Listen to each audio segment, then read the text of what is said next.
Salam hormat dan salam sejahtera. Berita Pagi Sarawak edisi Khamis 26 November bersama saya Debbie Amanda Padan. Keputusan berkenaan Perintah Kawalan Pergerakan Bersyarat PKPB di Kuching sama ada dilanjut atau ditamatkan bakal diputuskan dalam mesyuarat bersama Jawatan Kuasa Pengurusan Bencana Negeri JPBN Sarawak hari ini.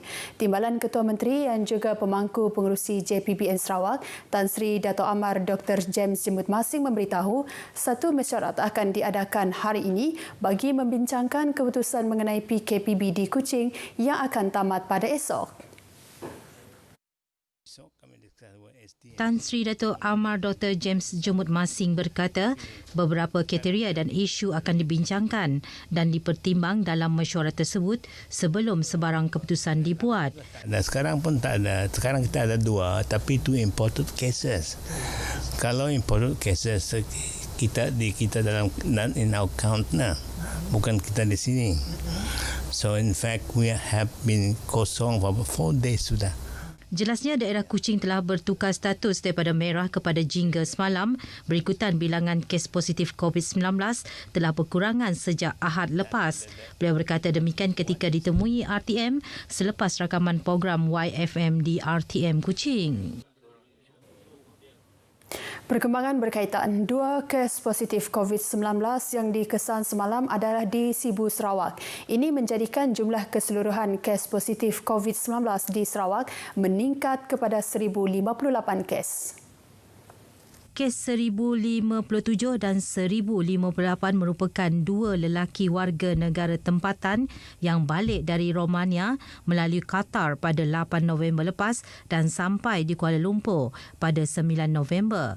Kes-kes ini adalah sebahagian daripada pekerja warga negara Malaysia dalam bidang minyak dan gas di Romania yang telah terkandas serta tidak dibayar gaji. Kejadian ini telah mendapat perhatian Kedutaan Malaysia di Romania, Kerajaan Malaysia dan Kerajaan Negeri Sarawak yang telah menguruskan penghantaran pulang mereka ke Malaysia. Kes dikategorikan sebagai kes yang telah mendapat jangkitan semasa berada di luar negara. Masyarakat diseru untuk bekerjasama menyampaikan maklumat kepada pihak Jabatan Kebajikan Masyarakat JKM sekiranya terdapat golongan yang memerlukan bantuan.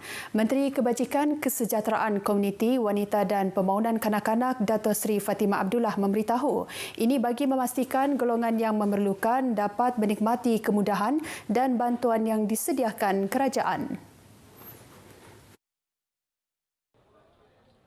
Sehubungan itu, Datuk Seri Fatimah Abdullah berkata masyarakat setempat boleh menghubungi JKM bagi memudahkan pegawai mereka menjejak golongan tersebut dan pengesanan dapat dilakukan dengan cepat. Tegasnya, beliau telah mengarahkan pegawai dan sukarelawan JKM yang terlibat untuk mempermudah dan mempercepatkan proses bantuan kepada mereka. Beliau memberitahu demikian dalam ucapan Majlis Flag Off Kembara Prihatin Negara JKM di Surau Darussalam Tabuan Melayu di Kuching. Katanya lagi, kerajaan persekutuan maupun kerajaan negeri telah menyenaraikan pelbagai bantuan bagi meringankan beban golongan yang memerlukan antaranya golongan miskin, OKU dan ibu tunggal dalam belanjawan 2021. Selain itu, beberapa jenis bantuan juga telah ditambah antaranya bantuan OKU yang tidak bekerja dan bantuan warga emas miskin daripada RM350 kepada RM500. Pada majlis itu, beliau menyampaikan pelbagai bantuan antaranya penyampaian kad OKU, kenyalang Gold Card dan geran usahawan JWKS kepada 15 penerima dari Kampung Tabuan Melayu. Setelah hampir 5 tahun mendiami rumah uzur dan hampir menyembah bumi, di Kampung Rampangi Fasa 1 Kuching, keluarga Julahi Zaini, 64 tahun, bersyukur kini dapat tinggal di rumah baru yang lebih selesa. Rumah tersebut siap dibina di bawah program khas Bantuan Rumah Rakyat Miskin, kawasan Dewan Undangan Negeri Dun Pantai Damai. Julaihi yang berniaga kuih muih bersama isterinya tinggal dengan seorang anaknya di rumah lama itu lebih 20 tahun. Beliau merasakan ia sebagai satu hadiah yang sangat berharga untuk dirinya dan keluarga kerana dapat tinggal di rumah baru yang kini lebih selesa dan selamat berbanding sebelum ini. Julaihi menzahirkan ucapan terima kasih kepada kerajaan negeri khususnya Adun Pantai Damai, Datuk Dr. Abdul Rahman Junaidi kerana meluluskan projek bina semula rumah yang bernilai RM57,000 dengan memiliki 2 bilik kepada keluarganya. Syukur Alhamdulillah. Saya banyak-banyak terima kasih kepada kerajaan negeri Sarawak. Berapa lama tinggal dekat rumah lama? Rumah lama kami start 1991. Jadi keadaan rumah kami lebih kurang 5 tahun lebih lah yang waktunya udah ni tu. Iyalah kami ada kerisauan sikit lah. Sementara itu, Datuk Dr. Abdul Rahman Junaidi memberitahu pihaknya dimaklumkan mengenai keadaan rumah itu selepas dimaklumkan oleh Pengarah Jabatan Agama Islam Sarawak JAIS selepas mengadakan program ziarah JAIS di kampung itu. Beliau memaklumkan sebelum ini rumah tersebut tersenarai dalam senarai projek penambahbaikan rumah miskin Sarawak PPRMS Dun Pantai Damai, namun melihat keadaan rumah yang tidak selamat untuk didiami, pihaknya melaksanakan projek itu menerusi program khas Dun Pantai Damai. Jadi Pusat Khidmat Adun N4 Pantai Damai telah pun mengambil inisiatif untuk membina barulah. Kita dapat memiliki rumah tersebut dibina baru.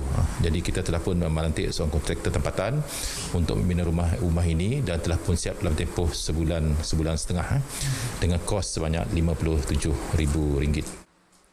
Jadi ini bentuk Kes tuntutan palsu bukanlah baru dalam masyarakat. Ia berlaku apabila dokumen tuntutan yang dikemukakan mempunyai butiran palsu dengan niat memperdaya prinsipal. Bagi mengenal pasti tuntutan palsu yang dibuat berkaitan kes-kes kebakaran, Makmal Bahagian Siasatan Kebakaran Jabatan Bomba dan Penyelamat Malaysia JBPM punyai peranan utama.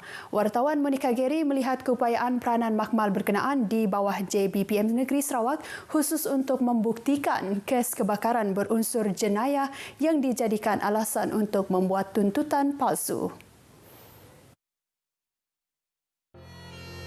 Sebuah kilang kicap musnah dalam satu kebakaran. Bilik stor penyimpanan fail lama Ibu Pejabat Polis Daerah Sibu di Jalan Tun Abang Openg Sibu, Sarawak terbakar. Di Sarawak, seramai 40 penghuni hilang tempat tinggal apabila rumah mereka musnah dalam 3 kes kebakaran.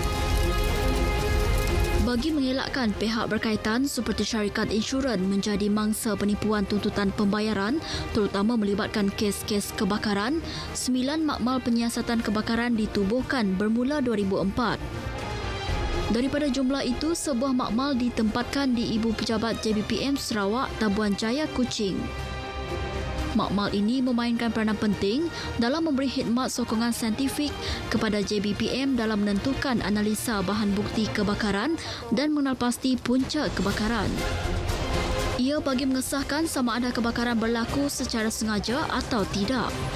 Dan ini bukan satu elemen yang cukup positif lah, kerana deterrent measures kita telah put in place dan keupayaan makmal kita yang mana setiap hasil analisa makmal kita disahkan oleh pegawai kimia, ahli kimia kita, yang mana ahli kimia dari jabatan kimia dipinjamkan jabatan bomba lah ataupun jadi kader pos di jabatan bomba untuk mengesahkan penemuan bukti sendiri dan dianalisa oleh peralatan makmal kita bahawa ketepatannya hampir 99%, dan ini mengukuhkan proses pendakwaan. Dan ini setakat hari inilah agak sukar dicabar. Maklumat dan bahan bukti kukuh seperti ini mampu mengelakkan jenayah yang direka sendiri semata-mata mahu membuat tuntutan palsu. JBPM mengklasifikasikan kebakaran terbahagi kepada 3, iaitu berunsur khianat, kemalangan dan semula jadi.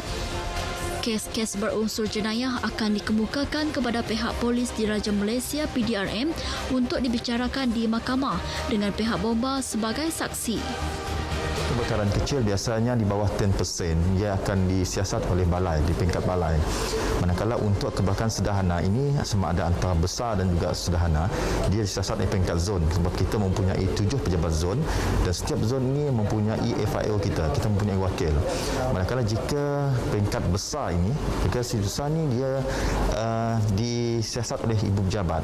Okay. Apabila di ibu pejabat ni, dia merangkumi bangunan-bangunan sensitif, kebakaran sensitif, rumah ibadat, kemudian bangunan kerajaan dan kos kebakaran yang lebih daripada 500 juta. Sekiranya kebakaran itu secara sengaja, hasil analisa daripada bahan bukti akan menunjukkan kewujudan petrol, kerosin atau diesel. Kebakaran biasa kita pun nak tahu adakah dia sengaja bakar ke tidak, kan kita nak cari punca kebakaran. So kita buat juga walaupun kita mungkin bahan bukti itu tak ada, tak ada wujud yang bahan ni, terbakar ni, tapi kita juga analisis.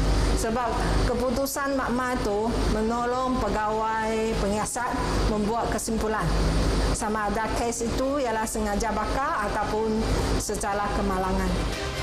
Makmal ini dilengkapi 8 jenis peralatan yang serba canggih dalam membantu menentukan punca kebakaran serta dapat memuatkan 50 bahan bukti pada satu-satu masa.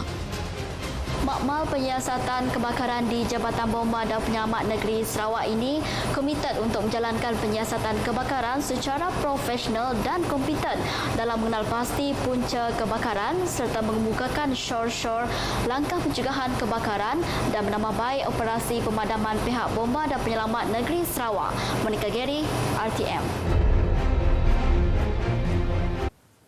Paparan itu tadi mengakhiri berita pagi Sarawak hari ini. Saya Debbie Amanda Padan. Jumpa lagi. Salam hormat.